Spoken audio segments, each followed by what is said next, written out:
The report is there with the DPP, and that then explains how that movement took place. So I don't think the two issues then can be Chairman, whether you're saying that the Deputy President said it is 1 million and you're saying that it is less than 5,000 or 5,000 thereabout, as my colleague Ken Mijungu puts it, is that that's an admission that probably somebody would use to say that and amplify the question of trust within yourselves as a commission, and actually put it out there that there are people who are leaking information to the main candidates outside there?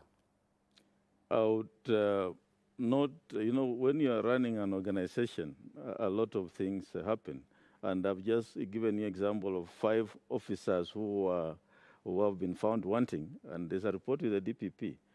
Perhaps when the DPP concludes investigations and prosecutes them, then we shall be able to know the details of that. But also, however, Chairman, you agree, you agree that there is an audit report that got to your table last week that you forwarded. Why would you not, in a process in a process like this one, where you know that there are trust questions in it, why would you not embrace Kenyans on such a matter, knowing that it is already causing consternation?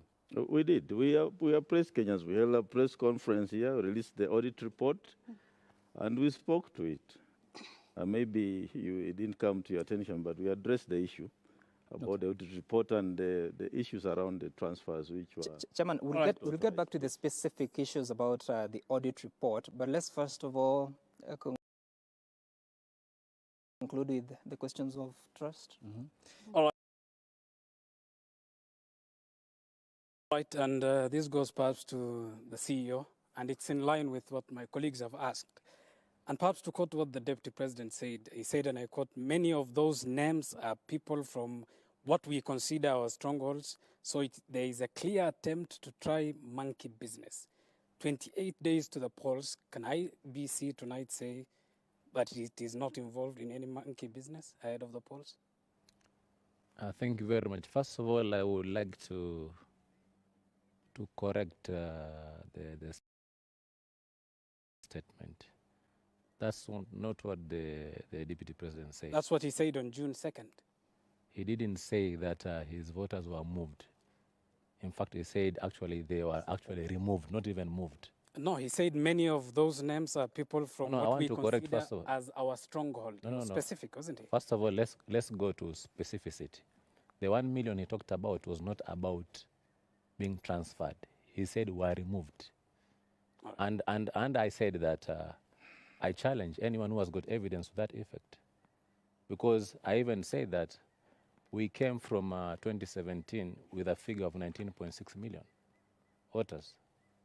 And we registered about 3.2 million. So if you add, and with the process that we did of removing the dead voters and those ones that had issues, it resulted to 22.1 million. So if you do your mathematics, you will see actually there was nothing wrong in terms of enrollments.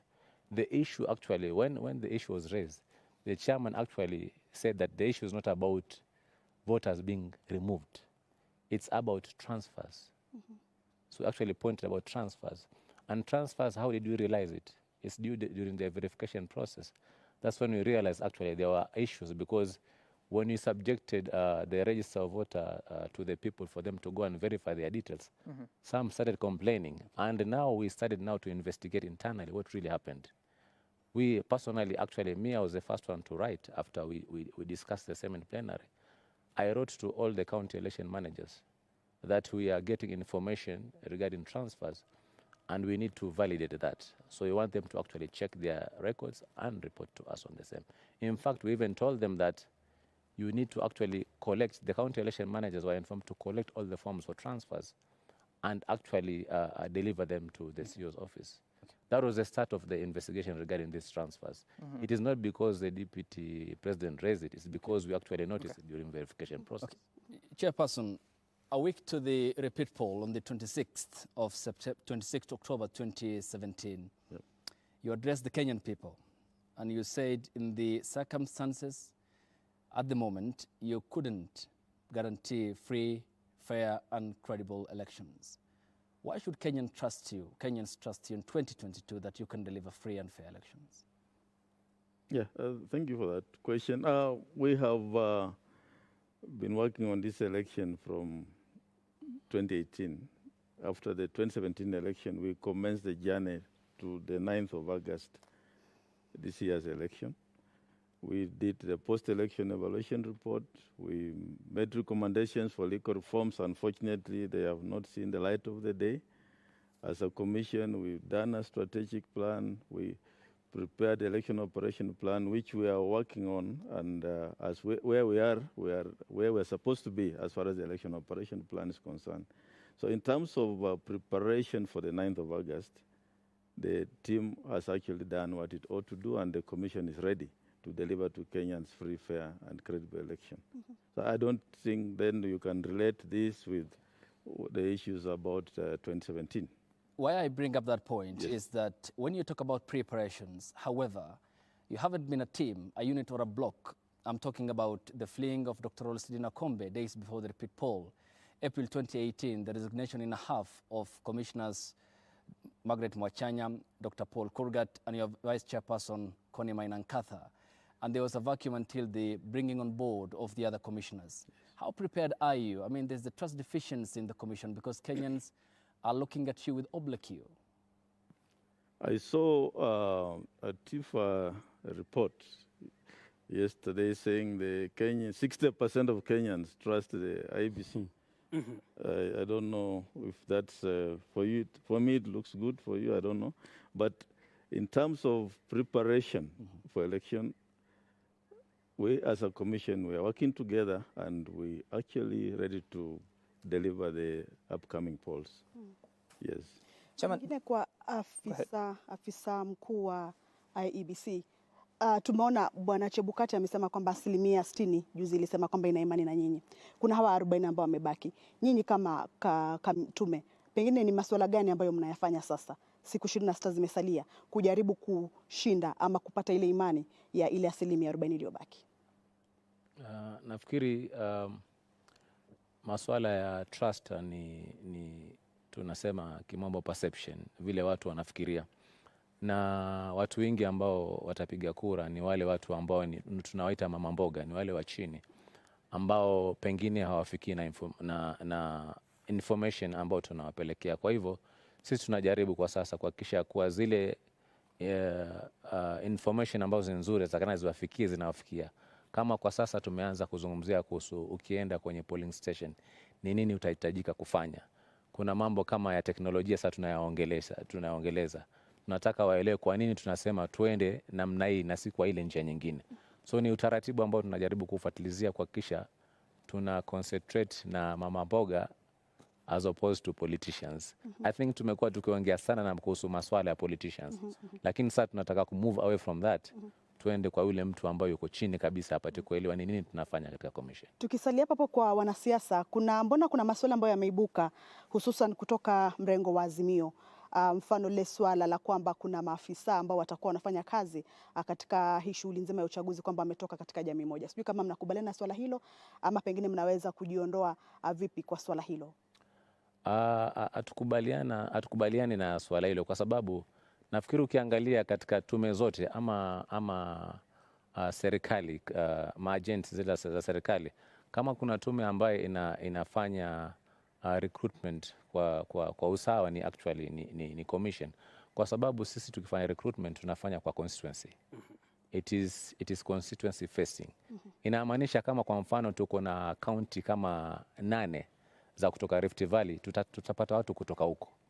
Kama kuna kaunti 3 kutoka North Eastern za Garissa, Wajir, Mandera, tutapata kutoka huko. Kwa hivyo watu ambao tunawaajiri kazi wana represent face of Kenya. Na kulingana na utaratibu wetu hawawezi kufanya kazi pale mahali wameandikwa. Wataenda kufanya kazi mahali pengine na hawawezi kufanya kazi mahali ambapo wametekeleza wajibu wa kutekeleza kura mbeleni. Kwa hivyo tunafanya mikakati kuhakikisha kuwa kuna transparency na pia mtu aweze kwenda mahali ambapo alifanya election. All right, Chairman, of course my colleagues have still more questions to raise with you, but in 2017 part of the reason that election ended up the way it did, and you admitted at some point there was a bit of division within the commission. Part of it was actually political. This time round, you have the 3 commissioners, including yourself, who've been there through it all, and 4 new commissioners. There's again a perception that there could be some political alignment of some of those commissioners. How then do you face Kenyans and tell them that you are leading a unified unit, that there are no political interests interfering with the I in IEBC? Thank you. I think as a commission, how we operate is we have plenary meetings where we discuss issues and make decisions at that level after committees have sat and presented their papers. And then we are guided by those decisions, which then we pass over to the CEO and his team then to implement. So to the extent of running the commission, that's how we operate. And if in the board meetings, there are always issues. We could have some differences, but the majority carry the day.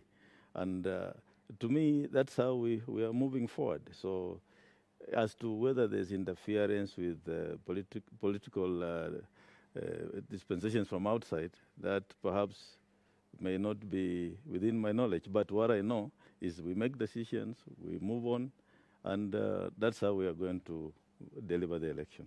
Chairman, yes. Just last week on the question of the arrival of ballot papers in this country, yes.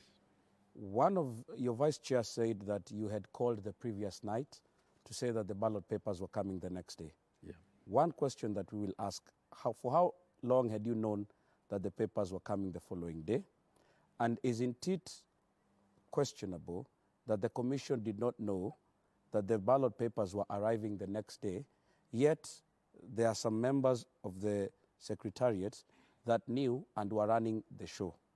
Who is running the show? Is it the commission or the secretariat, or you're working in unison? Yeah, this is how it works. The commission deals with policy, strategy, and oversight. That's our work. We make decisions.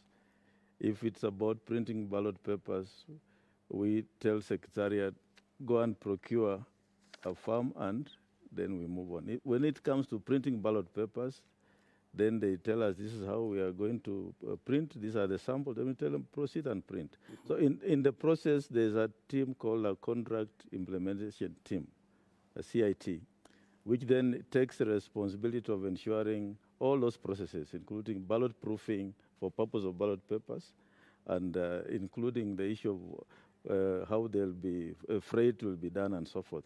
And so this team was on top of things.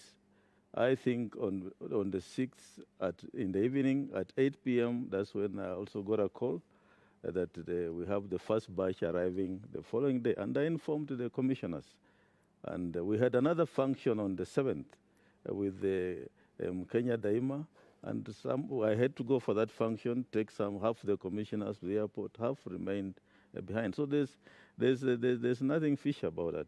But the team in charge is the contract implementation team. And like now they have a schedule all the way up to 29th as to how those ballot papers are being ferried. So I don't think you should read any mischief in that. It's very good that you mentioned the word schedule. Yes. Because it is very interesting, or somebody will view it as so, that you will be called a day just before the papers arrive in the country, and you're told tomorrow, and you have to divide your commissioners, yet you know that in the coming days, we should be receiving the first batch on this day, so that everybody is prepared. Don't you think that would raise questions even to those who view as it from their naked eyes? Let me put it this way. Why did the commission go to the airport? It's not actually our work to receive and sign for the ballot papers. It's just symbolic for the country that we have witnessed the coming of the ballot papers, and then we left to the team to continue their work. So it's not the core business of the commission to be involved in receiving materials, procuring, logistics. We just do an oversight role. Okay. Thank you. Chairman, I want us to transition to the next topic, but it would be unfair not to hear from the CEO, especially on that claim that you informed, or rather, Chairman has actually confirmed it, that you informed the commissioners that late. Is it how you work, or it was an oversight, or that was the plan anyway? Thank you very much. No, it's not the plan. Actually, you must have realized that we are doing a lot of things concurrently. And even that week also, the other commissioners were involved in the dispute resolution committee for 10 days. The only people who were actually behind was actually me and the chairman. And we are trying to manage activities within the commission, whereas they were actually at Milimani, they were trying to manage the dispute resolution committees, and they were doing this work very, very late. By the time they finished, actually, is the time when now we are just about to receive the ballot papers. And chairman has actually put it rightly that we have a contract implementation committee that is responsible for that. So for us, going to the airport is basically just to show the country that we are serious. And now we are receiving the first batches. It is not a big deal as actually people are putting it. Okay. But maybe it may have rubbed shoulders differently with the different people. So, and we said here that people have different feelings. Maybe if we had informed them earlier on, maybe they would have felt better. But it did happen, but we know there is a team that is responsible for that. That's interesting, and unfortunately we have to transition to the next topic. Perhaps but one last question on the trust issue. And this goes to you, Chairman. You have answered Martha Karua and the claims she has made on her not having confidence in IEBC. We're talking of stakeholders. UDA also in a protest letter alleged the meddling of the elections by government officials, specifically ministries. They mentioned Matiang'i as CS and Joe Musheru, two CSs whom this is a key stakeholder has mentioned. 26 days to the polls. How independent is IEBC, given that it is the Independent Electoral Boundaries Commission? Yes, I think that's a good question. And I want to state categorically that IEBC, the one of today, the one you see, is independent, is not answerable to any individual or authority. We do our work in accordance with the law. We are only answerable to the Constitution and the laws of the land. And that's how we have operated.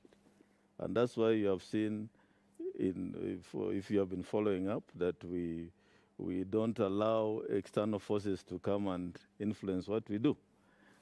So I just want to assure you. And are there external influences that are trying to dictate to you on how to do things? Be it in government or outside government? We have had our challenges. Okay. We had challenges when, remember the time there was some multi-agency team formed and they wanted us in. We said we shall not participate in that. We have had financial challenges where the commission is tapped of funds until this financial year. And that has had a great impact on our activities. We have had challenges where I think somebody in the executive wrote to the foreign the donors not support the commission. We have had our challenges, but we have stood the ground, and here we are. Okay. Yes. Chairman, let's make progress and speak about the integrity, because in this election, Kenyans were hoping that they would face on the ballot people of integrity, because Chapter 6 is as old as the Constitution. Today, there was a judgment in Mombasa that directs your commission to clear Governor Mike Sonko or process his presentation to be a governor candidate for Mombasa. Just recently, there was another order to IEBC to process the candidature of Karungo Thangwa for Senate in Kiambu County. Are you comfortable with these decisions? And if at all you believed in the decisions you had made at the point of returning officers, at the dispute resolution committees, are you satisfied, and what are you going to do about it? Yes, thank you for that question. I think when it comes to the judiciary, we have had incessant court decisions, some conflicting, and then it puts the commission in an awkward situation. But as a commission, then we must obey the court orders and enforce the court orders. So you talked of the Kiambu and Mombasa, it's a court order, so it will have to be enforced and complied with. But notwithstanding that, I think I'm aware the issue around impeachment has been ongoing, and there's been a case in the Supreme Court which will be heard, I think, tomorrow. So I believe for the future there will be clarity along that line. But for us, how we operate, we follow the law, we implement the court orders as they come, and we don't have a choice on that. But Chairman, a High Court decision can be challenged at the Court of Appeal. Yes. Will you? Yeah. We, in terms of the matter of Songo, Yes. Let me put it this way. 26 days to election, we must finish printing ballot papers. Actually, we are even late in making changes to the ballot papers. So in most of these cases where we are, we don't have time to take another action. I have not read the judgment. I believe the team will read the judgment. But as a commission, we would want to finalize this process so that we can give Kenyans a credible election on the 9th of August. We cannot have a situation where we want to then to say we are not ready for that particular elective position. But so we shall implement the judgment, and then if there are any other issues on the impeachment area, I'm sure they'll be cleared as we go along. okay. Chairman, this is very interesting because this flies in the face of Chapter 6 of the Constitution. Yes. Was it even necessary to be included in the Constitution? I mean, from your experience and practice of Chapter 6 and looking at the expectations, as it puts it, versus the outcome, right now in this election, there are a lot of people who ordinarily, from the face of it, Kenyans will have not been voting for, but that's going to happen. So your experience working with Chapter 6 and even attempting to implement it, was it even necessary? And what are the challenges you have as a commission with implementing Chapter 6? Is it the courts? Or is it your own technicalities? Because even in the case of Sonko, you've just mentioned a technicality. Just because of time constraint, 26 days to the election, you will not be challenging this, right? So what is the issue? Was it even necessary to begin with? Because it looks as though we have not even implemented it. Yes, I think that's a good question. As a country, we have a very good constitution, Chapter 6, very good. But the constitution cannot operate on its own. It needs legislation to operate. If you look at the legislation around Chapter 6, the Leadership and Integrity Act, it's a very weak legislation. If you look at it insofar as the elective positions are concerned, there's only one small paragraph, Section 13C, which says if you want to vie for an elective position, you fill a form, self-declaration form, and take it to IEBC to be cleared. That's all it says. It doesn't say anything else. So the first thing we are talking about here is weak legislation around implementation of Chapter 6. And these legislations, for the record, are about 6 that support that provision in the Constitution. So it's not just one, but proceed. Because if you base it only on that one, it will look as if it's only that legislation. So there's weak legislation, number one. Number two, there's no case law that has defined how we then wish to move. Where there's weak legislation, then the judiciary comes in and can give the way forward. Now, what you are seeing now, we had cases where the impeachment was for Songo was I think he filed the first cases in the High Court, and the High Court upheld the impeachment by Senate.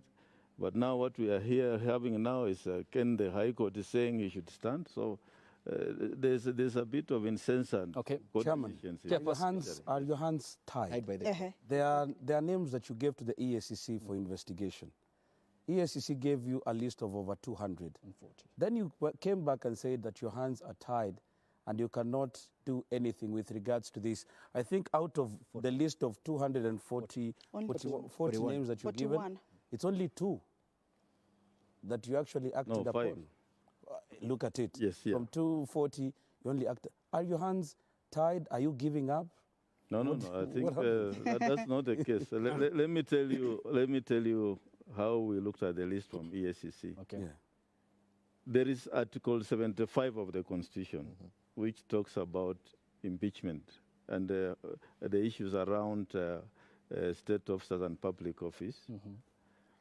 Then we have Article 93.3, which talks about other cases where one may have been found guilty, convicted for more than 6 months, and then he has an appeal which has not been concluded. And that also goes with Article 193.3, which is about members of the County Assembly. 193.3 is about the members of National Assembly. So what then our understanding is that Article 75 is a standalone insofar as the issue of impeachment is concerned. But what the court in Mombasa understand has said is that Article 75 and 93 are conjoined, and you cannot separate. So long as anybody has an appeal, whether it's about impeachment or not, then he has to exhaust that appeal before then he is barred from contest. It's a legal issue, it's a constitutional issue, and I think the judiciary... Chairman, because you also need to involve, the Chief Executive Officer, if you feel so strongly about what you're saying, why will you implement a decision that you think flies against the Constitution? Why don't you just appeal and apply for a stay? Nataka kuongezea swali. Swali langu linaoana na la Sam kidogo, kwa hivyo acha nilirushe pamoja kwa afisa mkuu. Hamuoni kama iwapo saizi mnasema hamtakata rufaa kwa sababu ya muda haupo, hamuoni kama mtakuwa mumeanzisha jambo ambalo pengine miaka 5 ijayo tupate swala kama hili, alafu tume itakayokuwa itake kukata rufaa, na ilhali saizi hamjakata rufaa kwa kusema tu kwa sababu ni muda hamna? Hamuoni kama mtakuwa mmeweka jambo ambalo miaka 5 ijayo mtu atajitokeza aseme mbona miaka 5 iliyopita hamkufanya hivyo? Kwangu mimi naona kwanza ni kwa sababu ya kuwa hii kesi bado inasikilizwa katika Supreme Court. I think tumeelezewa na chairman ya kuwa kesho itasikizwa, alafu pengine Ijumaa labda kutakuwa na determination. Kwa hivyo ni mzuri kungojea tusikize mwanzo ni nini kitatokea. Alafu baada ya hapo ndio tutaweza kuamua kama sasa tutakata rufaa ama ni vipi. Lakini kwa sasa ni muhimu mwanzo tusikize nini itafanyika katika Supreme Court. I think hapo kwetu ni muhimu sana. All right. Chief Executive, it's important that you are circumspecting around the nitty-gritty details of the court matter. But the case of the ex-Nairobi County Governor Mike Mbuvi Sonko and the case of Karungu Adhanga was based chiefly on integrity, which is a key ingredient and a component of our constitution. Now, because of time constraints, the chairman and the commission say we have to move on. But in future, your 10 years expiring, you'll be leaving office. Isn't this not, while you're hell-bent now on the implementation of that very important aspect of the law, going forward, a bad precedent set that you have given up and in not exhausting the appeal process, in wanting to completely lock these candidates out because you believe that in a democracy, they don't deserve to be on the ballot because of gross violation of the law? No, let me say like this, first of all. I think maybe there's misunderstanding here. We are saying that as a commission, we have not made a decision as to whether we are going to appeal or not. But for us, what is important is for us to wait for the Supreme Court to actually assert themselves in that case. Because this case is still, the reason why Mombasa Court has taken that decision is because there is a case actually in Supreme Court. There's an appeal. And therefore, for them, they have to take that decision. And what Chairman has explained is that there is a difference in interpretation of two sections of the law, whereas we see one as standalone. The others are seeing them as actually being twin. They are joined in the hip. So if there is a case that is outstanding, I think the best thing to do, we only have 2 days. So the best thing is just to wait. Okay. And for example, if the case is going to be favorable, we don't know what is going to happen in Mombasa. Suppose they uphold the earlier decision that, yes, he was actually impeached properly. What is going to happen? So it's important for us to wait and not to jump the gun. Thank you. So even now you will not receive his papers? Yes? Even right now that the courts have agreed to this, have ordered so, Sonko's papers will not be received until that decision by the Supreme Court is given. Well, now, you see, that is the decision of the returning officer. You see, even the chairman cannot actually tell the returning officer what they need to do. But the returning officer does not work in isolation. He's part of the commission, is he? He's an employee. Yes, we provide advice, but ultimately he or she takes the decision. You mean you're not in touch with the returning officer? No, we do. But ultimately, the decision is going to be that of the returning officer. Okay. Really, that doesn't sound right, that a returning officer in Mombasa would make a unilateral decision to the exclusion of the IEBC, the secretariat right here. Maybe, that's what it sounds like. Let me just add to that. Yes. The judgment was delivered today. Yes. Our legal team will look at it. and advise the returning officer on what to do. What to do. But now, even sitting here, yes, the two of you are speaking at cross purposes. The chairman said, with 26 days left to the election, he was very explicit. We have to print the ballot papers. So to him, he had given the basis of our questions tonight, all of us, based on what the chairman said. To you, we should wait for the judgment. Even right now here, you're divided in that opinion. What happens? Do we wait for the court, or we do what the chairman says, which is we have 26 days, we have to do this, you know? So litigation has to end at some point. That's what we get tonight. No, we're actually very clear. We are not divided, by the way. I think that is your perception. But we are very clear in terms of when should the ballot paper printing end. Remember, we had suspended printing of ballot paper for Mombasa governor. We had. Why? Because we are waiting for the court to determine the case. Yes. So, and it was. So you have now lifted the suspension? Yeah. Because no, we actually stopped printing papers for Mombasa. Yes, and not just Mombasa. There was another case also whereby we had been stopped by the court to print the ballot papers. Okay. We had suspended printing of ballot papers in those areas because of the court. Chairman, tell me something. Is it possible, for example, not to hold an election in one area and wait for perhaps after the general election because of these court cases? Is that a possibility that the law affords you? And if it affords you, would that be something that you'd want to do? Because there's a divide over this.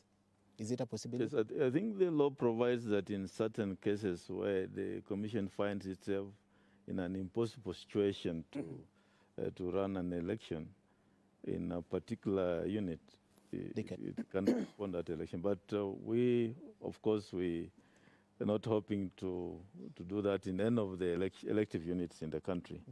CEO, all right, CEO, there are some questions. On candidates and the clearance of candidates. We have talked of the law and the legality to that extent. Yeah. There are candidates who accuse IEBC of bias in its clearance. I make reference, for example, to Dr. Ekuru Aukot, who was a presidential candidate in the 2017 election, Ruben Kigame, who intended to vie for this presidential position. Just for purposes of clarity, because they have quite a following, to be fair, and in a liberal democracy as such, why were they disqualified? Is it that they did not meet your requirements, or as they claim, the commission is biased towards them? Yes, we have, as I said, we operate within the framework of the Constitution and the laws and the regulations. We don't just make decisions. All returning officers, including myself, we follow the law. And there was then the law in place that time was that among the things that a candidate was to provide was a supporters list of 2,000 for minimum of 24 counties and supported by copies of ID cards. That was the law then. I know the High Court has ruled that IDs are not necessary now. So that is that's now going forward. I believe that then will be. These are candidates, Chairman, who have paraded what they say was the legal requirement to allow them to be on the ballot. Yeah, they read mischief. Yes, there's no mischief. It was done here in this room where we are transparent. What we did then was ask them to submit to us soft copies of the supporters lists and hard copies of supporters list with copies of the IDs. And most of them, if you look at the nomination forms, the reasons for rejection are given on the nomination forms. So you must interrogate those nomination forms before you know why they were rejected.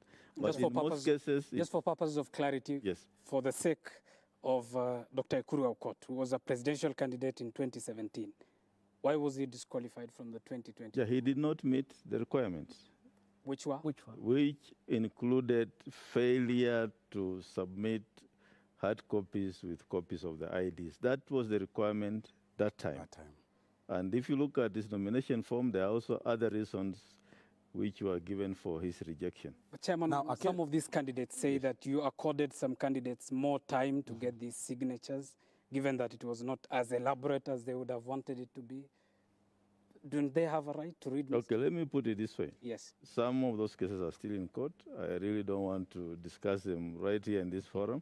Okay. Of course, we're not discussing the details of those cases. Those are cases that will determine the election in 26 days, isn't it? Yeah, but some have not been concluded. So I don't want to prosecute court cases here Because Okay. as you No, know, we are not discussing the becomes a details, subject- perhaps. Chairman and CEO, I need us to make progress. And of course, Kenyans can join this conversation by tweeting us their questions using the hashtag Chebukati Speaks 2022. Of course, Chebukati Speaks is also inclusive of the CEO here, Marjan Hussein Marjan. And as we exit from this topic, I would want to hear from you, because we're at a time, he is talking of 26 days, too close to the election.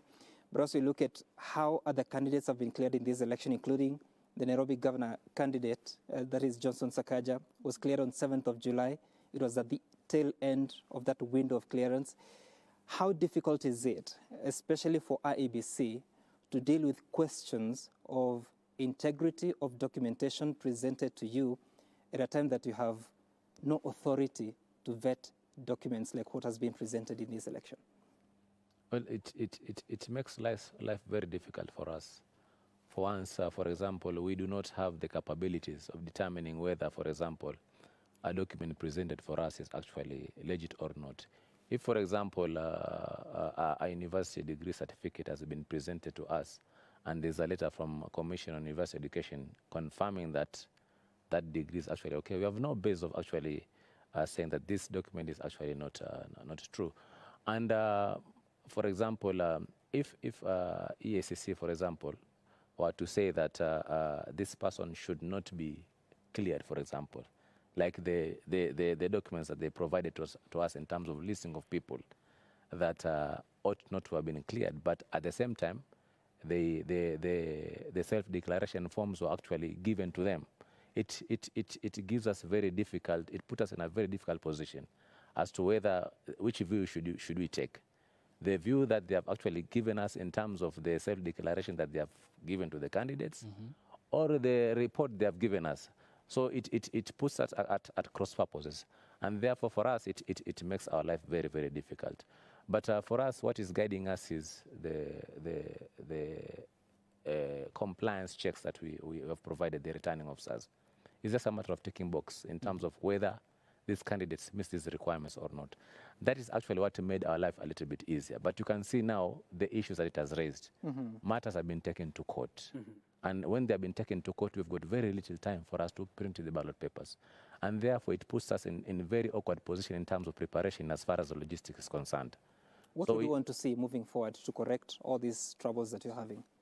Maybe I would like to see that we have got the laws provide clarity. For example, in terms of hearing and determining cases after DRC, maybe they should be given time limit within which they should actually hear those cases and determine. Because if today we can still continue hearing cases regarding nominations, and they may have bearing in terms of printing of the ballot papers, then it's going to still, even if we continue this way, we'll have problem in future. Okay. Well, just before we exit this question of integrity, last week there was a story in the Daily Nation that puts questions of integrity on you as the chairperson and linking you to Bungoma Senator Moses Wetangula. And a direct question, both of you have rubbished it as saying that you're both Bukusus and come from Bungoma. But a direct question is, have you ever been to Wetangula's home? His home? Where? Yes. In Nairobi or in Bungoma? Well, I've not been to Wetangula's home, but I don't think then that issue, I look at it as profiling myself, and this seems to be an ongoing thing. There's a deliberate move to profile staff of IEBC, commissioners, staff, and there's a serious social campaign ongoing, and it's actually very sad that at this point in time, then you have people who are hell-bent on trying to profile commissioners, staff, so for purposes which we don't understand. So I think it's unfortunate, and I think it's an issue then that people who are behind it need to stop. So these are just basically detractors who want to derail your pursuit of a free and fair election? Let me put it this way. If you look at even our staff in the commission, especially ICT and election, they are now frightened because of so many, you see in this, most of the media, I mean the press, the gutter press are You see their photos on all of these press, social media posts. Okay. And it's coming at this time where now our staff are afraid. Don't forget, it was around this time on the 28th of July, 5 years ago, when our ICT staff was murdered. And this then becomes a very, very frightening moment that you have the chairman of the commission, commissioners, staff then being profiled. And I think it is, I just want to urge the people behind it. Chairman. So you would basically stop doing what they're doing. You'd basically dare, because Junet stood on a platform and said that they would produce documentation that is linking you to Wetangula or some of the staff at IEBC, you would actually dare them to table any evidence they have. Like yesterday. Let him produce whatever documentation he has. Chairman. Because I know for a fact that those allegations are false. And whatever allegations are being leveled against the staff of the commission, and especially the ones directors have mentioned, they're just malicious, and I think they're meant to derail us from doing the work we are supposed to do. Chairman, let us make progress. And of course, Kenyans, again, Chebukati Speaks 2022 is the hashtag to use to get your questions to us, and we'll be sure to pose some of them. Before I let Kamche ask a question on the next topic, that is the election process and the preparedness, CEO, we know that you've said, or that has been said by the Commission, that in this election, yes, there will be a manual register, but it will be a last option. And the explanation has been that in 2017, or maybe in previous elections, there are some poll officials that colluded with locals to make people that never turned up at the polling stations to vote. How rampant was that, and why did it happen? First of all, this observation was made after the post-election evaluation was actually done. Remember, in post-election evaluation, the evaluation is not only done by external parties, but also it also includes our staff.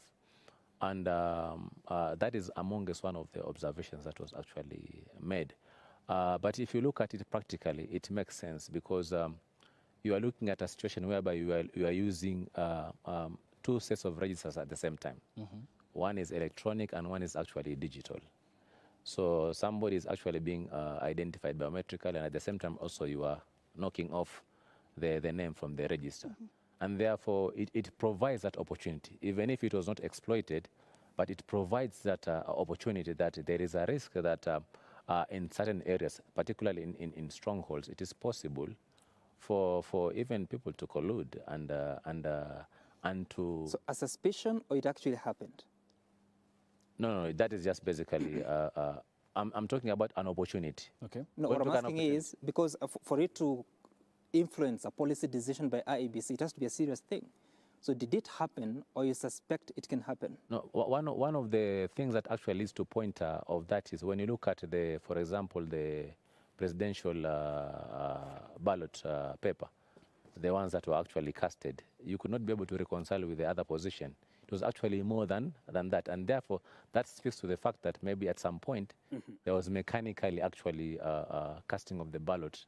And you could also be able to see it statistically, that at a certain point of time, because we are taking a note of who has actually appeared in the polling session, the turnout at a certain point was actually very high compared to certain periods. And therefore, that actually now proves scientifically our suspicion. You cannot pinpoint a case.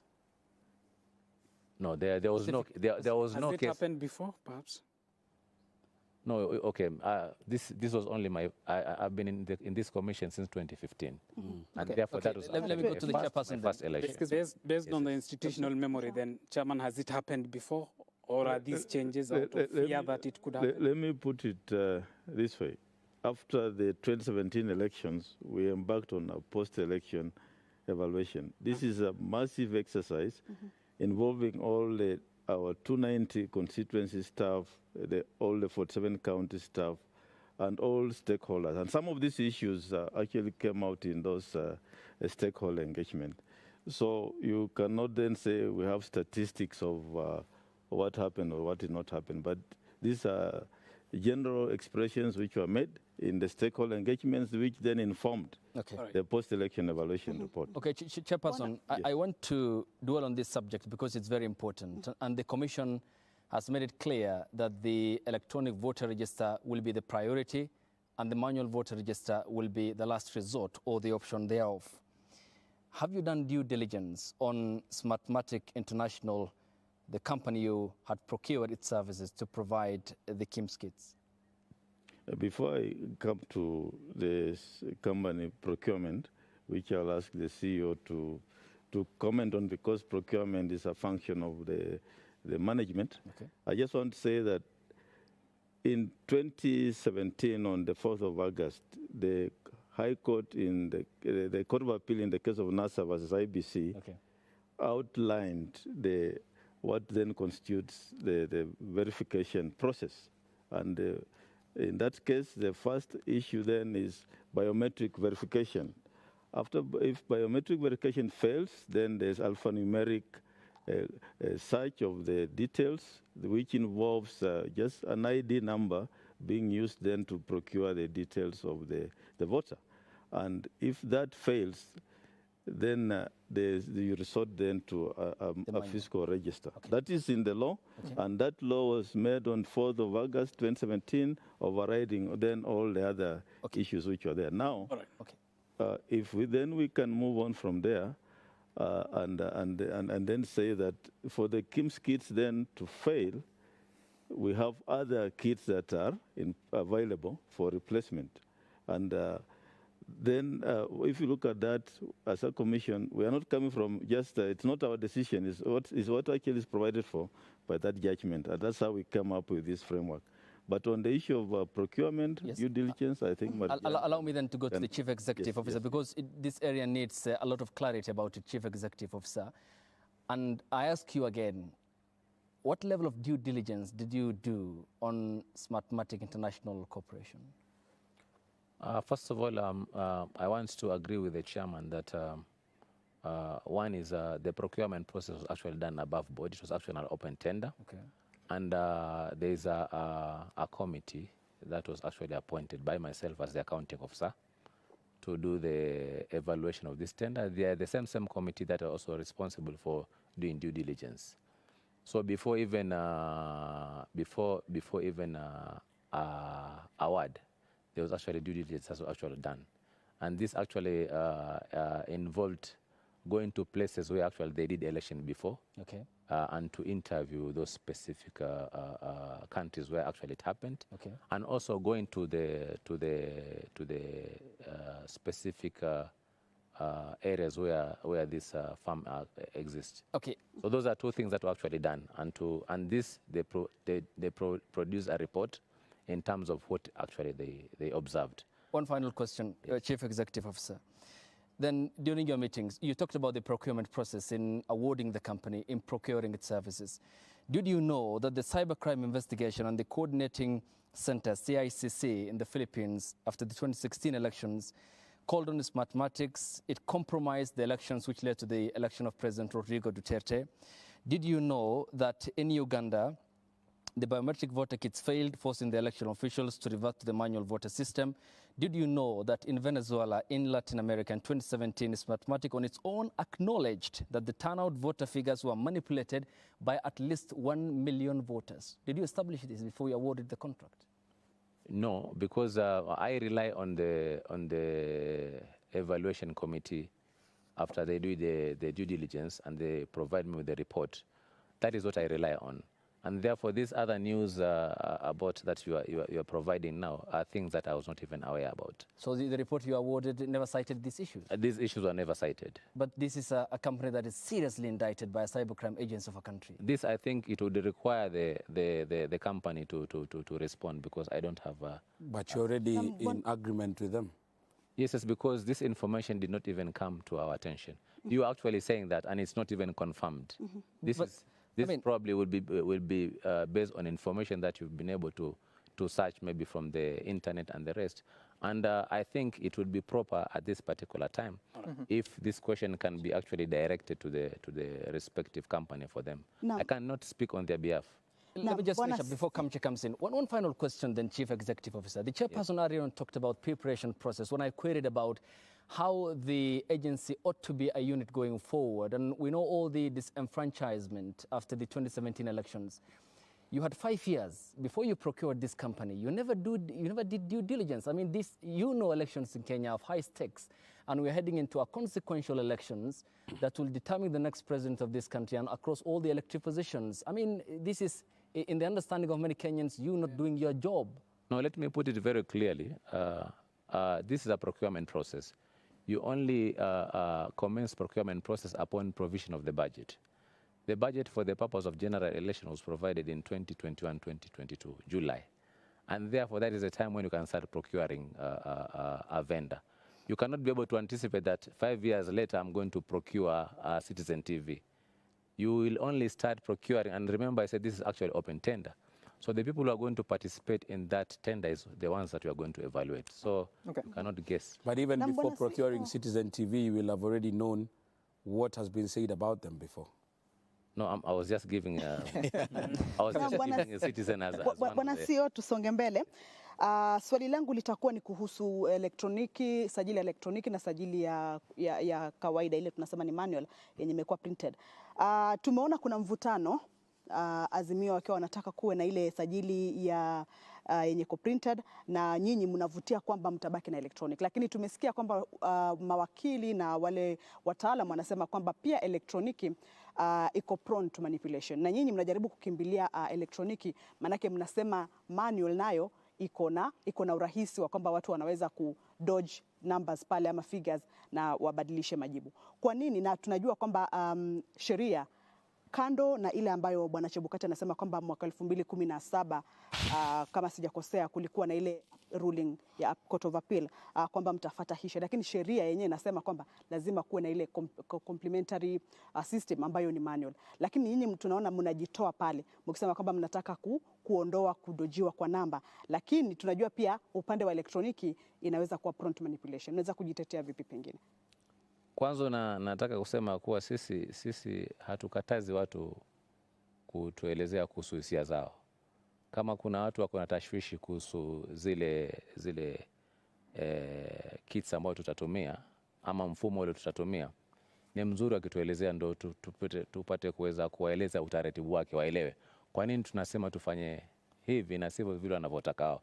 Kwa hivyo hatuna ubaya na wale ambao wanasema ya kuwa tunafikiria kuwa pengine kuwe na hii sajili ya manual.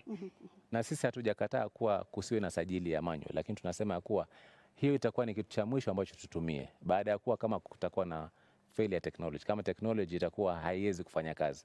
Na sheria ilisema kama vile chairman alisema kuwa tukizungumzia kuhusu complementary mechanism ni kwa sababu ukienda pale ukitaka ku-identify lazima utumie vidole vyako.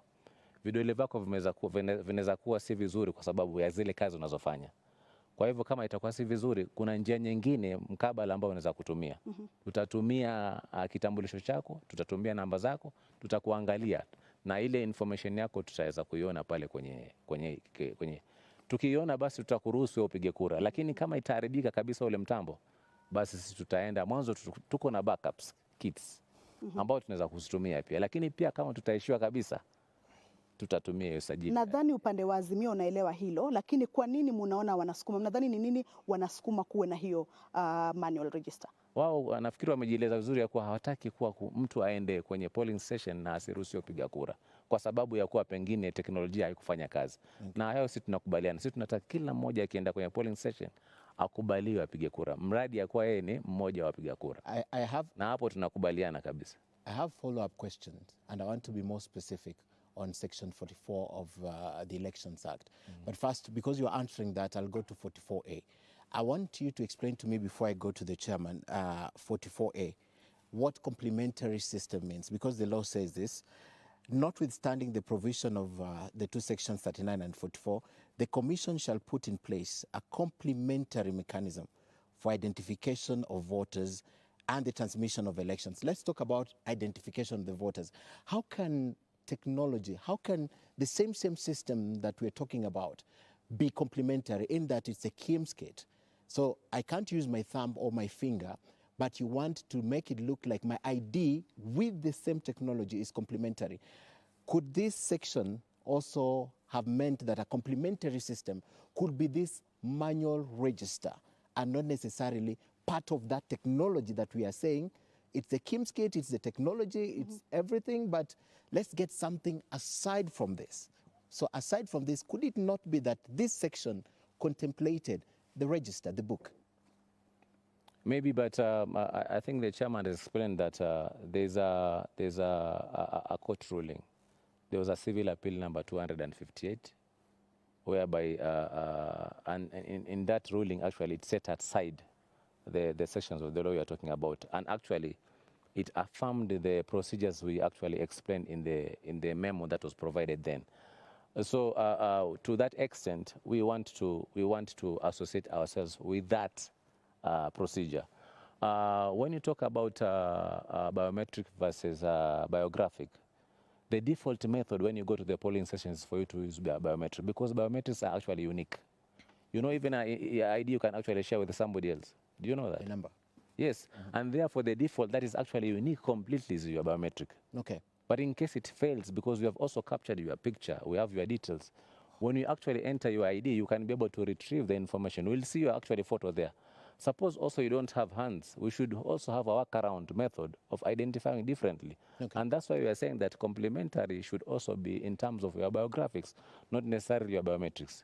Okay. Therefore, when we enter your ID details, you can be able to retrieve your information. You can see this is Mijungu, and we should allow you to go and vote because of that. All right. That having been said, they say I'd like to go to section 44 now 4, which talks about this election technology being deployed 120 days, tested, tried, and all that. I mean, as at now, with 26 days left, I put it to you that none of this knows the kind of technology. Your own test failed. I hear there's another test that you're planning, but it failed. Now, the law that you're saying that you want to associate yourself with that particular one, there's an argument that it could be convenient for you, because if you look at it, you're speaking the same language as one of the candidates. That aside, the law is specific on the number of days that this technology can be deployed and it can be tested. That did not happen. So, Chairman, what is the confidence in this system as at now, with 26 days left, that you're giving the candidates? Now, you said what did not happen. Technology was procured 120 days to the elections. We had procured a service provider. We procured the equipment that we are supposed to use, and that's what the law says. Yeah. Procuring the service provider and the technology to be used. That technology was procured 120 days before 120 days to the election. Talk to us about 44B, 44.4B now, which says test, verify, and deploy. Yes. Talk to us about that. Verify and deploy. Yes. We had a simulation. Which failed, Chair. Okay, you can't say it failed. It was not to the expectations of the stakeholders. And then we have worked on around it. We took feedback from the stakeholders, and we are going to have another simulation, I think, sometimes this week or next week. Yeah, next week. Early next week. The team has actually worked on it, and today they even took the commission through what they have done, and we are satisfied that we are on the right track. So I think we shall invite you and the stakeholders here. But maybe allow me to weigh in on what the chairman has said, because when you talk about testing, yes, it's 60 days before the election. We actually, and I want to demonstrate this, because that system is what? The system that is envisaged is verification, results transmission, and registration. Registration you had already completed using Morpho kits. Yeah. Because enrollment were actually done before we procured the technology. So we are actually talking about two systems that needs to be tested. Which ones are they? Results transmission and identification. Okay. During verification, when actually we provided this opportunity to people for them to go and verify their details, which systems were we using? We were using the new system, and therefore we provided opportunity. It was tested, and actually it was working, because guys were going there and they are verifying their details. What was remaining was only the results transmission. Okay. And this is actually what we tested here. Maybe the stakeholders were not happy with the outcome, but actually we tested it here. Okay. And that's why, because of that outcome, we said we are going to give the country another test, and that's what we are prepared. The reason why, my last question on this, you explained, but I see 44 says, and this is what the court said, notwithstanding, you talked about repealing those sections. So notwithstanding, to me, it's notwithstanding the technology, right? There should be another one. So if you look at this strictly with the law, I mean, it's not even implied, it's explicit. Notwithstanding is explicit. Notwithstanding this, the other one should be there as complementary. So when you insist that you want to associate yourself with that particular section, explain to me why 44A says notwithstanding. You cannot read the legislation in isolation. I know that. But again, let's be cautious here, because there's again a matter in the High Court on the same issue.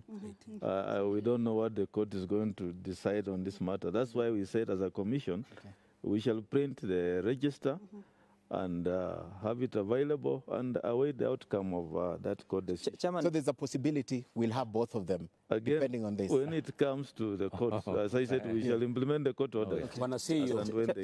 But allow me to address this, because, you know, it's a very contentious issue. Yes. What makes you think that the physical register is not a complementary system? What makes you think it is not? Can I ask you why you think so? When you say we are going to print, it's going to be available and it's going to be the last resort, it is still a complementary. When the technology has failed completely, we are going to use that register. So why are you saying that it's not complementary system? That's not what I said. That's not what I said. My argument is what she said.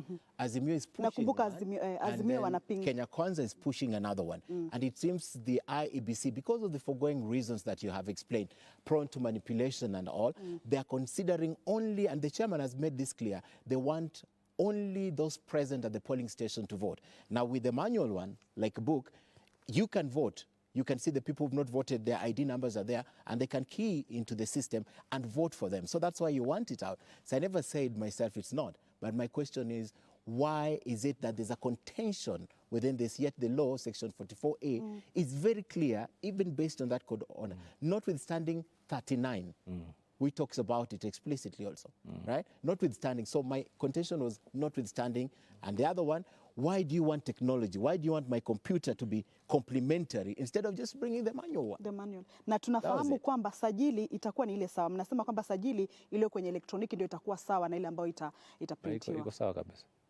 Sajili iko sawa kabisa. Na kwa nini tunasema tusitumie register na teknolojia kwa wakati mmoja? Kwa sababu ukitumia teknoloji peke yake utakuwa hujui nani ambaye haja kuja kupiga kura. Ni uje ujipresent ndo tuku-identify. Lakini kama mimi kazi yangu hapa ni kumechanically ku-cross, pia naona wale wengine hawaja piga kura, then ina provide opportunity ambao mtu anaweza kuja sasa na ndo tunasema ya kuwa presiding officer, kwa sababu ni temporary official, ni mzuri ya kuwa akifanya ile kazi hajui ni nani ambaye hajakuja. Lakini ukijipresent, ukija na ID yako, na vidole vyako, then utakuwa identify. Kwa hivyo kuna nafasi ama kuna nafasi ya kwamba mwisho wa siku ya kupiga kura, huenda ikawa hii sajili ambayo ni imeprintiwa, huenda ikawa haitatumika. Kama mtambo hautaharibika, mimi sioni kwa nini tutumie. CEO, I want us to make progress because there are two interventions that are coming from Abubakar and Ken. But before that, this election, because if you recall what happened in 2017, part of the reason there are problems at the Supreme Court is because of the polling stations that could not transmit results from their polling stations. They said that there are several that transmitted from non-gazetted polling stations. Recently, you've told us that you've procured at least 1,111 satellite modems to take care of areas that are affected. Commissioner Gulia here said that you are the sympathy of the mobile network operators. If network does not cooperate on that day, whether by design or by accident, how then are we sure that you're going to receive transmission from all these polling stations at a time that your first trial was 40% successful, Chairman? Yeah, thank you for that. We have actually been working on that. As you rightly put it, the report from Communication Authority said 1,111 polling centers will not transmit. I and the CEO have actually held meetings with the mobile network operators, all the Safaricom, Telecom, and Airtel, and we are working. There's a technical team working around that, So where there's no 3G, then we shall deploy the satellite devices, which we have for purpose of that transmission. So I think that's, as a commission, we are... That's fine, yes. But the Constitution gives the mandate to IEBC to conduct an election, not mobile network operators. So if the technology does not work on that day, and your satellite modems are just 1,000 and a few hundreds, what then for the other polling stations? Can they transmit results from outside the polling stations? Well, Marjan, maybe you can comment it, but as we have been saying, IEBC cannot do the election on its own. Okay. We need other stakeholders to come in, and that's why we engage suppliers. Mobile network operators are part of the suppliers. We have contracts with them. And the issue of internet connectivity is not for IEBC. They are enablers here. Buonasio. Can do that. There are questions that are coming up. Can I first of all try to respond? Yes. Okay. Just let him respond. What I want you to understand is that this situation of network rollout is not unique to only this country.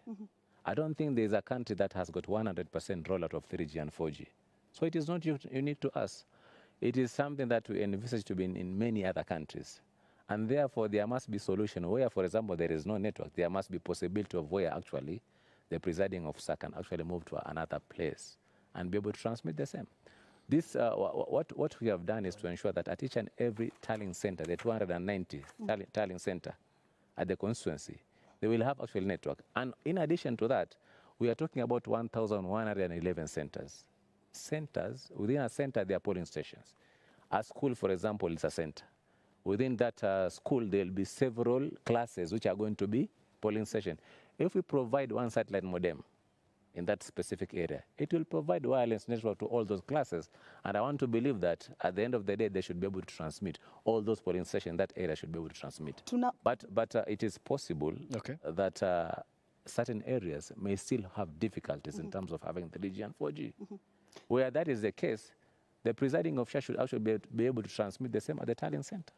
Well, that to me, I don't see it as an issue. I thought they were locked to a specific polling station to avoid tampering. So, for example, if I'm voting here, my gadget should not work beyond here. So if I move it to another polling station, or they're not locked, they're open, you can come with it to Nairobi and transmit from here. Of course, you can. You know, it is. You know what you are talking about is actually geofencing. Okay. And geofencing is actually where you lock the device to a specific place. When I see you now, the good thing is, you lock it to us. Are they locked? Yeah. My question now summarizes what they are all coming up with. And the question, during a meeting you had with the presidential candidates where both of you were represented by yourselves, you brought in the usage of an SD card. Yes. Number one, question one, how safe is this SD card? Can someone make another one from River Roads?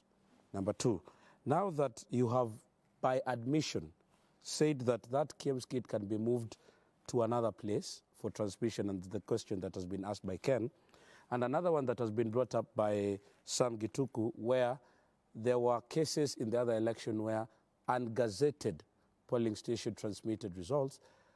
Are we looking at the possibility of somebody else who has a similar SD card transmitting from the same area, but not the polling station where it has been put in? Number three, you've said that there will be 6 extra kits at a polling station. Do each and every of these come with its own SD card, or an SD card will be removed from one and put to the other in an effort to make sure that there's continuity? And number four, on the same. No, can we, you see, you're asking too many questions. Okay. Let's go one by one. Still on the SD card. Yes, go ahead. Because, first of all, SD card is actually encrypted. The information that is inside the SD card is encrypted. It means that even if you get that SD card, it will be useless piece of information. For you to be able to access information that SD card, you need to use the QR code for that polling station for you to actually be able to lock it to that polling station. So even if you are to get that SD card, it is going to be a useless piece of information. You cannot come up with your own SD card from River Road and come and insert it in our kit. It will not work. I wanted also to provide you assurance on the issue of results transmission. You see, you are going to transmit at the polling station, but if there is no network, it will actually display that this result has not been sent. If you are to leave that kit on and you are to move with it as you are going to the tallying center, suppose it were to get the network, Okay. it will basically transmit it, but it will give you the coordinates, the GPS coordinate of the place where those results were actually transmitted. Now you can even choose to switch it off and switch it on at the tallying center. When you switch it on at the tallying center, of course, there's going to be network. It's going to be able to transmit that results. So in 2017, the challenge then was a question of polling stations were transmitted from non-gazetted polling stations. How have you secured that, knowing that your regulations were defeated or were thrown out by Parliament? So first of all, that's why I said you need to appreciate that our country cannot be covered. The telecommunication service provider, MNOs, are actually business entities. They are driven by profit. They will go to places where it makes business sense. They'll not go to places where it doesn't make business. And that is clear. So it is no doubt about that. And therefore, there must be room. And here we are talking about budgetary constraints here. Because to buy Thuraya kits, the satellite kits, last time, it costed us around 1 billion shillings. We can't be spending 1 billion shillings for temporary. The specific question I'm asking you, let me finish first of all, because you need to give me time to respond, isn't it? Yes. So where it is not possible to transmit because, one, maybe we do not have a Thuraya phone. Two, there is no 3G or 4G. These results must be transmitted at any other point. That is something that we must realize. It has to happen. So the issue of gazetted, a gazetted center or ungazetted centers, I want to believe that maybe at some point, because it even happened. For example, if you look at when we did the by-election for Kibra, we were to do the election at the secondary school. But because of the examination, we had to move the polling center from there to open ground. So, but we had to gazette that. It is possible at that particular time in 2017, maybe at the time whereby we were just near the election, they were actually moved to a different place and did not get time to gazette the same. So at that particular time, they were transmitted in those areas. But at this time, we've made arrangements to ensure that all the centers and polling stations are actually gazetted. Before a point gets lost, follow up there. Yes, the SD card. Yes, will all the 6 kits. SD card is just one for that polling station. If a kit malfunctions, we remove the SD card and use it now in another kit, which will be available. And in the case, and there may be one other thing, the issue about transmission. The KIMS kit is enabled only to transmit the form 34A that will be filled and signed at the polling. It cannot transmit any other thing other than that form. It cannot transmit any other document other than that form, and it only transmits once. Once the send is done, that's it. It cannot transmit anything else. So you're confirming that all the other kits are not coming with SD cards?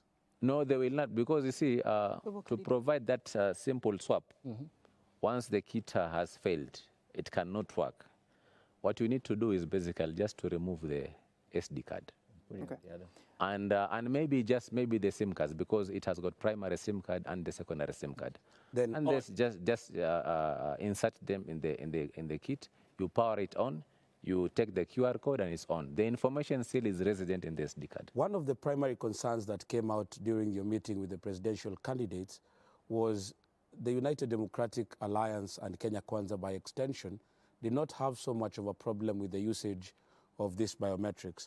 But one question was raised by the presidential candidate and the Secretary General of UDA, Veronica Maina, where they requested if there was a possibility that political parties would oversee the process of what is being fed into the KIEMS kit. Is it still an open invitation to them? And in line with that, is that what will also be on the manual register in the event that it is put there as a last resort? That's what they wanted to confirm. Yes, we actually did discuss the same in our meeting, and we did actually agree that we'll allow them to go and visit. In fact, even as we speak, the first round of membership from those presidential candidates actually visited our warehouse and they saw the work. They were very impressed with the work that was going on. And we've even agreed that we will still continue allowing them to go and observe what is happening there. Even during the time when we are actually now preparing, we are duplicating the stickers that will be used for the purpose of our Okay, Chairperson. Chairman and CEO, we need to be winding up. We need an intervention from Abu Bakar because we're just out of time. All right, Chairman, my colleagues are making reference to 2017. One, because it was the last general election, and two, because there was an election nullified. Part of the reasons as to why the Supreme Court held its decision of nullifying that election was the hesitancy by IEBC to open the server. Nearly 5 years later, you are still the chairman of IEBC. To the millions of Kenyans who are watching us tonight, can you explain to them why IEBC chairman, Wafula Chebukati, and the commission was hesitant to open the server? Is still hesitant. That is not true. We were not hesitant to open the server. But that is the reason as to why the Supreme Court nullified that election. Yes, the server was opened. There were 14 orders by the Supreme Court.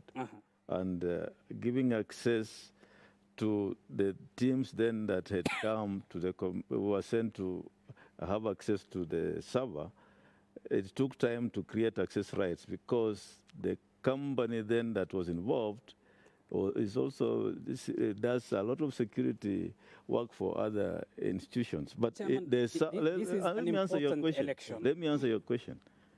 You're saying the company was the access rights were provided at around 3 p.m. And by that time, I think the parties had already left. This was a consequential contest, an election that almost got the country into the brink of what could have been the worst. The country's Supreme Court ordered you open the server. You must have been in communication with the company that was holding the server on your behalf.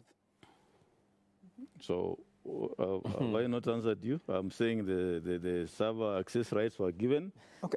2017 is now is in the past. We are now talking of 2022.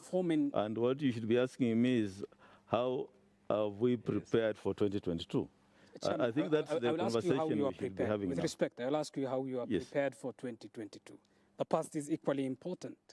This has been contentious. It nearly divided the country. It put IEBC, the commission, and there was a fresh presidential election in 2017. The commission enforced what then had been was the judgment of the first judgment, the nullification, everything that was done in that nullification case was then implemented in the fresh presidential election. And that's what we are now running with. So let's not dwell on 2017. Let's as we finalize, should you be ordered by the Supreme Court in the next 27, 28 days to open the server? What confidence are you assuring Kenyans that you will have the ability to open the server? Yeah, that's a good question. First of all, I want to tell Kenyans tonight that the main server is at the polling station. That's where the focus is. That's where the media will be. That's where the agents of candidates will be. We are telling everybody the result is at the polling station. Okay, Number one. Chairman and CEO. No, let me first of all provide clarity on that issue because I think it's creating some tension. Listen, in fresh presidential election, we did not wait to be asked to provide. We actually provided. So we are not going to wait to be asked. We will actually open that server. And that was in the fresh. Why did you not open before the fresh? Because the court wanted you to open. Yes, okay, but so we learn from mistakes. We also make mistakes. I want to believe you also. So listen. And that mistake was the elections were bungled, isn't it? It was a heavy mistake. You can't just listen. say you want to focus on the negative side. Let us focus on the positive side. It's accountability. It's not negativity, actually. No, and that's why we are accountable for the same. We are telling you that. And the chairman explained that the reason why there was delay is because of the formalities. For you to be given access right today, there's a formality for you to do. Was it difficult? You have actually there are some formalities. You have to file an application. There are some forms that you need to file in order for you to be provided the access right. So it happened that it was provided late, but nevertheless, CEO. we learned from that. Okay, CEO. Yes. Now it's 3 minutes to 11. All these TV stations will hang me if I don't end this interview by 11 o'clock. So we have 2 questions. First, KPMG report, when are you releasing it? What is in that you don't want the people to know? And secondly, how will Kenyans follow the results of the presidential election at a time that no text results are being transmitted? We're just transmitting images. How will they follow from the National Tallying Center? What's going on? Any of you can take it. And thirdly, as we finish this, there's the question of our elections and how they might get rowdy at times. And you have admitted that there's a probability that at one polling station there will only be one SD card. What if in the rowdy mess that happens, somebody runs away with the KMS kit that has the SD card?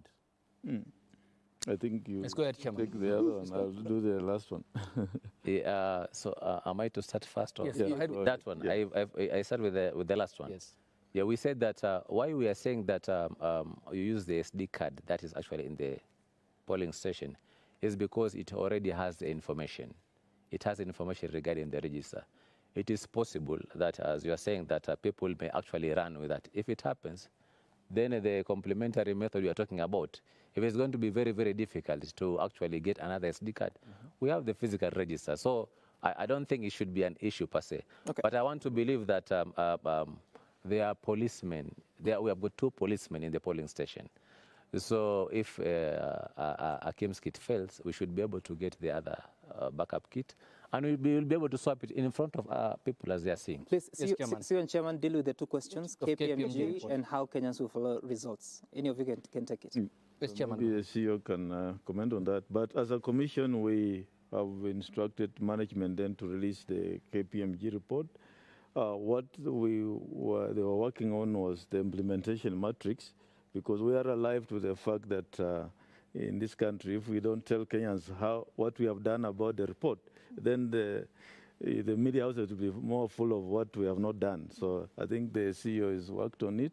Okay. Perhaps he can comment on when it's Lakini going mbona on. hiyo report imechelewa na tayari mshachapisha sajili ya wapiga kura pia? Let me say this. I think I stated it, I think it was last weekend, if I'm not wrong, is when we said that, when we had the media briefing here, we said that it is good to give that report, but you're also going to ask us, what have you done? And therefore, it is also important for us to show you what we have actually done regarding the recommendations. Because we've also taken you through the report, isn't it? When it was actually released. No, you have not. We did. A one page. CEO not in full. Yes. I know you want the detailed report. Yes. But the executive summary that we gave you actually basically covered everything. The question is now. Release. Yes? You gave a press release. Press statements that we did. Chief. Yes, we took you through the executive summary of the report, which by and large actually covered the issues. But nevertheless, we are not saying that we are not going to give you the report. We are saying that we want to give you a report in terms of also what we have done. Okay. And you know that also we've been doing a lot of activities back and back since that time up to now. Even now, you are engaging us up to 11 now. So please, we are also human beings. We need to rest. We need to work. Okay. And therefore, we had promised that we are going to release it possibly by end of this week. Today, we are on Wednesday. So we'll have the KPMG report on the voter register. That is actually what you had promised. Okay. Together with the implementation matrix of what The last question Commission on has how done. Kenyans will follow results, knowing that text results will not be coming to the National Tallying Center. Yes, we have the results will be in the public portal. And I also wanted to assure that the security that we want to deploy in terms of results transmission is actually solid, because we are going to use what we refer to as a virtual private network. We are going to use GSM, but we are going to have another layer of network, which is called VPN. And in that layer is where we are going to transmit the results. You can be able to transmit the results only after you've captured the image of the results, which has got a QR code. Okay. Okay. So the kit will not allow you to capture any other information apart from that, because it has a QR code dedicated to that one. CEO, that was very well explained by yourself and the chairman. But the specific question, because we have just a minute to the end, Kenyans want to access presidential election results. You have said that parties polling and candidates can do parallel tallying by themselves. Yes. But Kenyans need to trust IEBC. How will they know how their candidates are faring on a regular basis at a time that you've said there will be no text results? We have an arrangement with the media guys. We are saying deploy to the constituents or even the polling stations, and you report those results. And I think so there will be no results from the National Tallying Center until you have every document from the polling stations. For us at the National Tallying Center, we shall get the results and project them as soon as they come in. So there are various levels of information which will go to the country. You'll project upon? What do you need to do before you project? We shall verify and project. Okay. All right. 10 seconds. Public streaming. No, we don't. Unfortunately, we don't have any more time for more questions. But you can see, Chairman and CEO, that there is so much interest in this topic. These are just the journalists. You can imagine what Kenyans are saying. Can arrange another session. Yes, we should. We should actually to get into more details about this. And thank you so much, Chairman Wafula Chebukati, for making time for us, as well as Chief Executive Officer Marjan Hussein Marjan. I keep getting confused about that name. Ken Mijungu from KTN News, and of course Abubakar Abdullahi from TV47, Kamche Medza from KBC Channel 1, and of course Ayub Abdul Kadir from K24, and Kennedy Muridi for making time for us to have this conversation. Of course, you've been watching a live interview and engagement with the leadership of the IEBC as a commission with 26 days to the general election. We hope that you've been able to get some information that is helpful for you to know what's going on, and we'll continue doing this, asking questions in our respective media houses. Of course, this has been coming to you live from different channels, TV channels, including those represented here. My name is Sam Gituku from Citizen TV. Good night.